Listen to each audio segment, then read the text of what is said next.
a little bit of a candid conversation about radical self-acceptance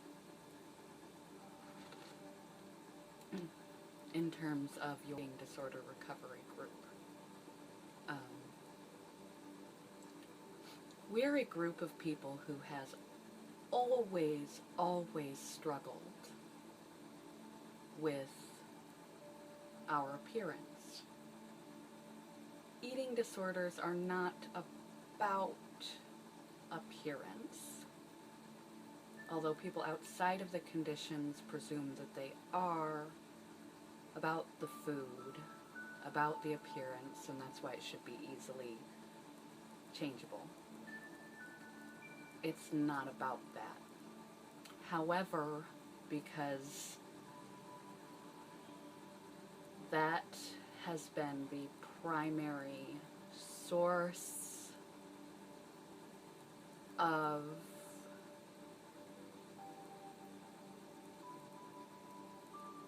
esteem,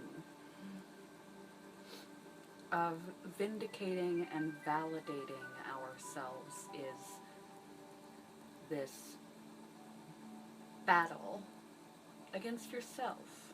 If you've come far enough in recovery,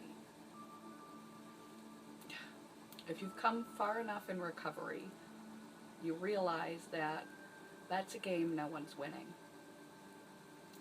You are only deluding yourself. Who self-harms and feels proud of it. And that's all that is a path of self-destruction. It's nothing to feel proud of. You feel like you're mastering yourself when really you're tearing yourself apart. However, we come to this place when we feel so out of control. We've spent so long telling our body when to be hungry, when not to be hungry, when to move, when not to move, soothing our emotions with food, letting our emotions dictate when we eat, when we do not eat, determining what we will look like. And that one thing, that one project gives us purpose, or having that one project fulfilled, that goal reached, that shape defined, makes us feel like, hey, I've got this one thing right. I've got this one thing right. And it's all backward. So you start to recover and you start to allow yourself to eat, and you learn all the practices of normal humans as best as you can, and you start listening to your body, and your body gets bigger. Or smaller, depending. But if you're more in my camp, the controlling and restricting kind, your body gets bigger and bigger and bigger. A new set of challenges you've never faced before. You thought you had low self-esteem when you were really, really tiny. Wait until you have to dress around a curve or two. Wait until the clothes in your closet no longer fit you.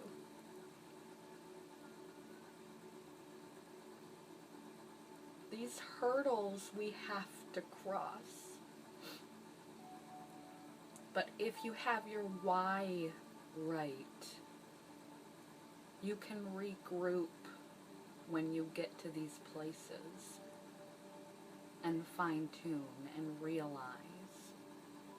And your why is you want to be healthy. You want to be a normal, relatively normal, whatever normal is, person when it comes to your relationship with food, and especially primarily your relationship with yourself. You want to be healthy and strong and live a long time. You want to love yourself in whatever state you are in. The end road of an eating disorder is death.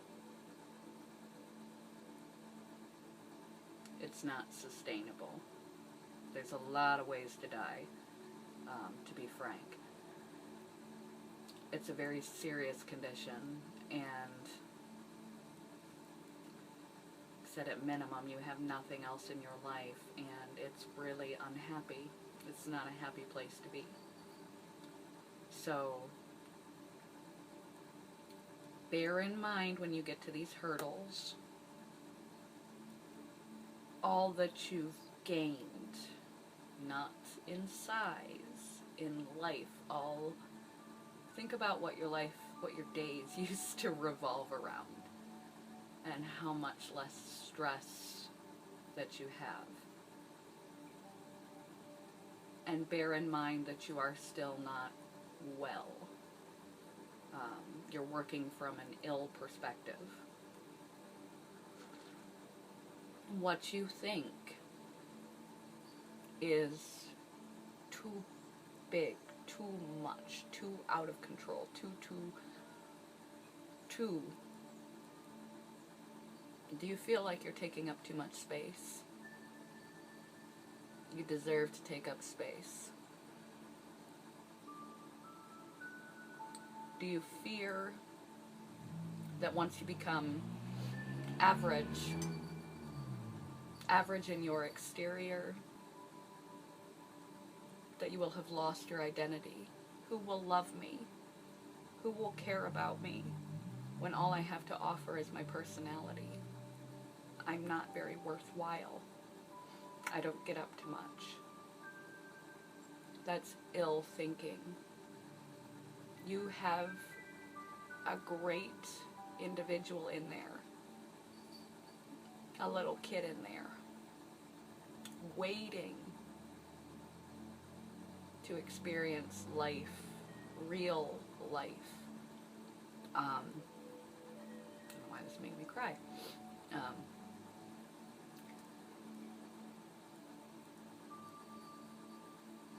You just don't know your true personality because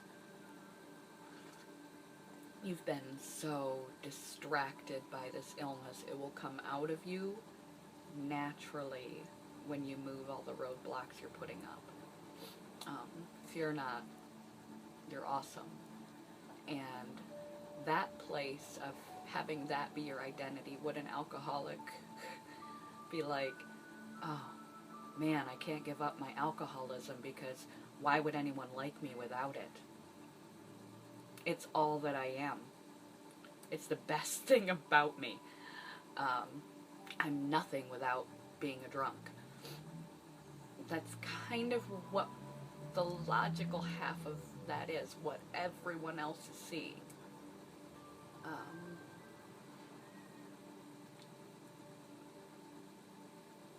You are so much more. Do you love the people around you because of what they look like or who they are?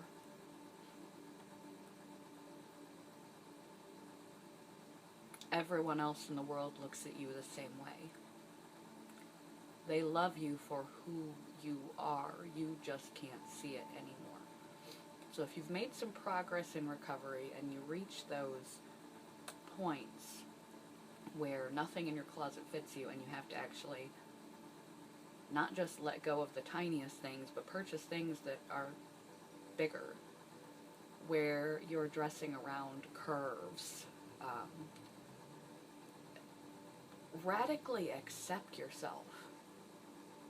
Radical acceptance.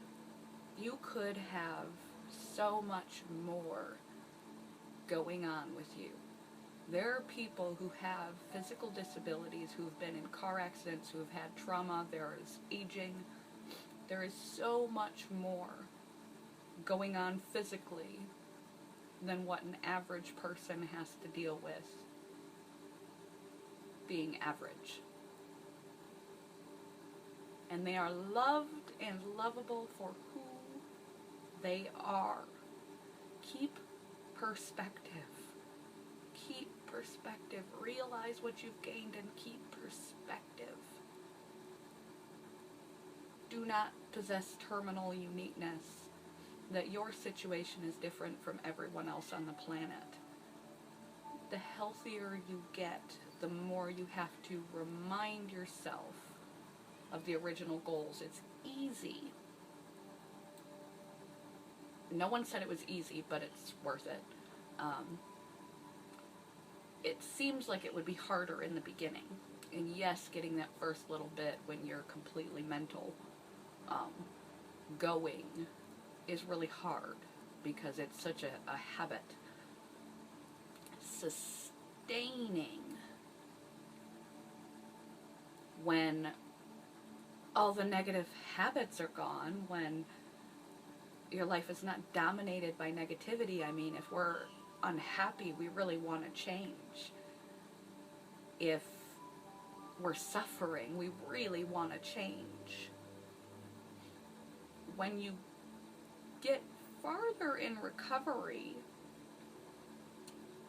and you're not suffering as much and your life is going all right, maintaining, not relapsing, regardless of these tiny triggers, can be difficult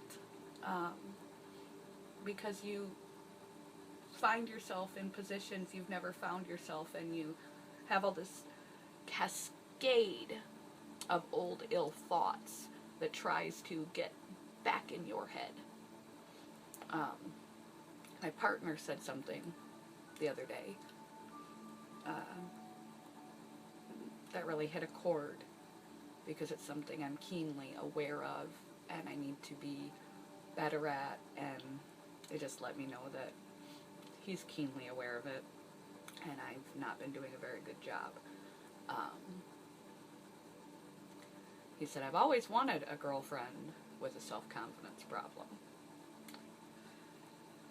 Yeah. It hit a nerve. He said I'm only half joking. And I know. And it was, in a way, exactly what I needed to hear, because it confirmed for me that I'm going the wrong route again.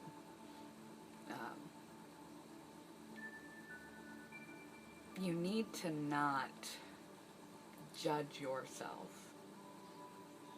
for these thoughts. You are not shallow. You are not self-absorbed. You're still not well.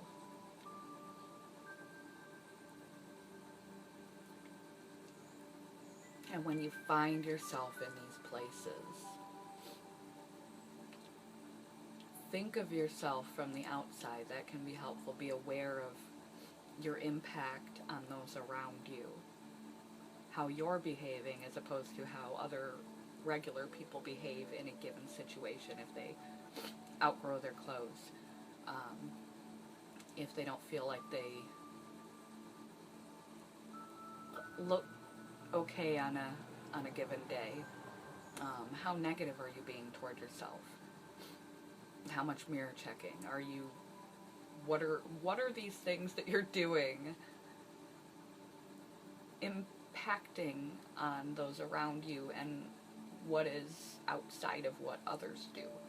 What are the things that you are placing so much concern on that those around you are not?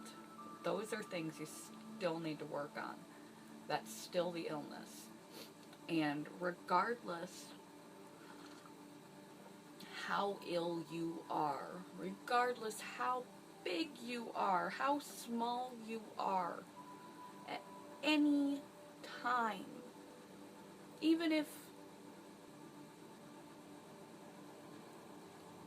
you have to learn to radically love yourself in all situations, in all conditions, in all behaviors, in all thoughts, in all feelings, mood states, activity, inactivity, productivity, not productivity, Um, bad, good, no. Fat, thin, no. Valuable, not valuable, no. Love you. No matter where you're at, see this new place that you are in, not as a problem, not as a failing.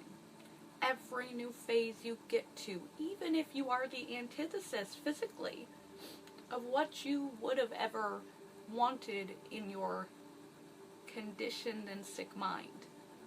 Even if I become a curvy, voluptuous lady before I can eat normally, healthfully, the way that I wish to be, fit and strong and clean and well with my nutrition, because I care about myself and I care about being strong enough and well enough and sane enough to be positive, happy, and care about those around me, to think clearly, to move clearly.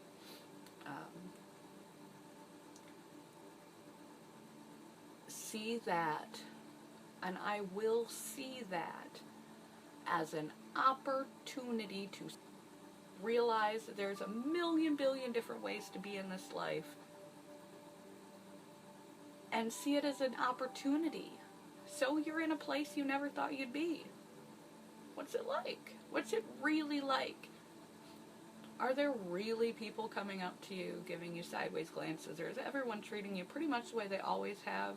Maybe even better, because you're not so crazy, obsessed, and they're not worried about you anymore. Does it make you afraid that they're not worried about you anymore? Do you feel like you're not competent enough to do this by yourself, this life thing?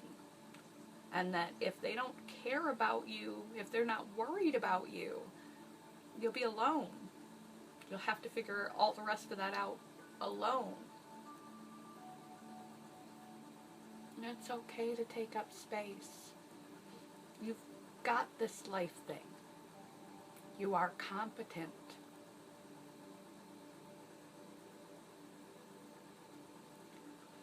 Don't know why this one is really impacting me.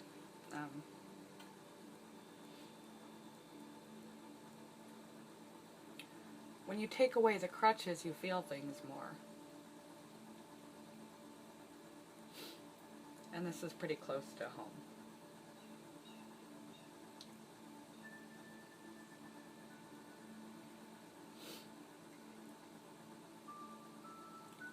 There's so much more to life. You don't even know it. So many more important things to focus on. And everyone else is focusing on them when they focus on you. They're not seeing what you're seeing.